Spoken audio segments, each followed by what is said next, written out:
Very good morning to one and all. This is Vernam, Assistant Professor of MBA Department of SNS College of Technology. In today's session, we are going to see a concept under capital budgeting. Can you guess what the topic it would be about?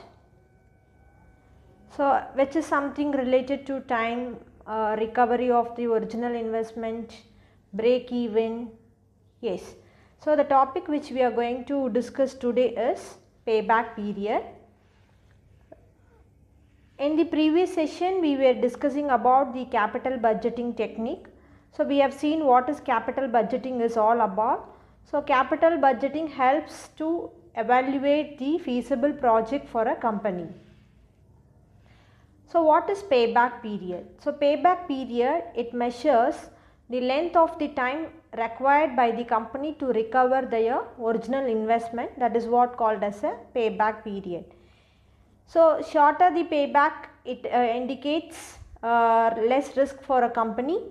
Longer the payback period, it shows it increases the risk for the company as well as it reduces the flexibility.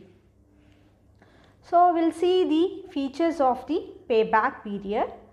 So, first and foremost feature of the payback period is speed. That means, so always sooner the recovery, always it attracts the investment. Take in case if there are two projects, project A and project B. So, for the project A, the recovery period is 2 years, and for the project B, the recovery period is 3 years. Under payback period method, we will go for accepting the project A, because in project A, the recovery period is fast. So, risk is less.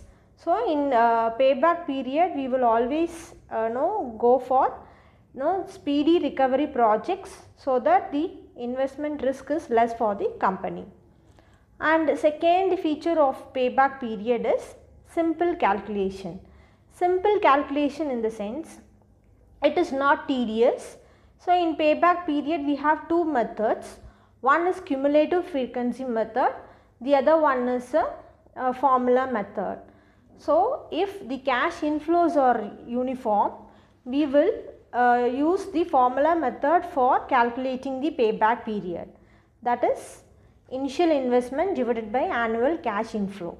But in case if the cash inflows are not equal, we will use the cumulative frequency method. So, payback period it is very simple and easy to calculate.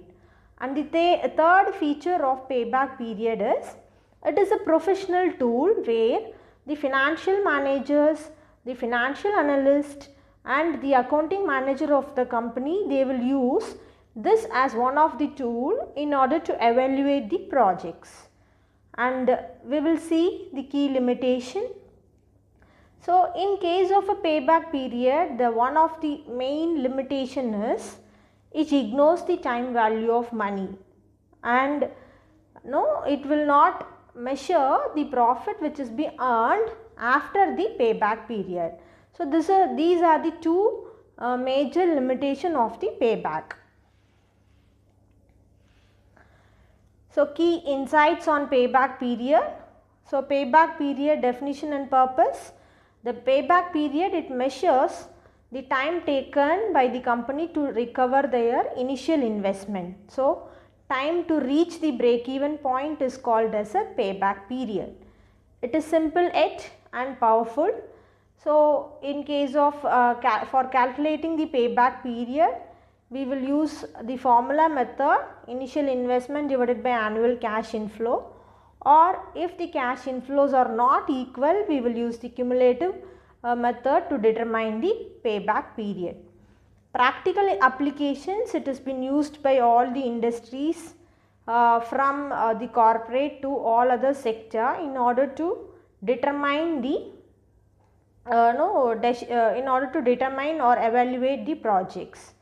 So, the main limitation is it will ignore the time value of money and it will not measure the profit which has been earned after the payback period. So, this is what we have seen in the today's session. Hope you would have been understood what we have seen in today's session. Thank you all for listening the video.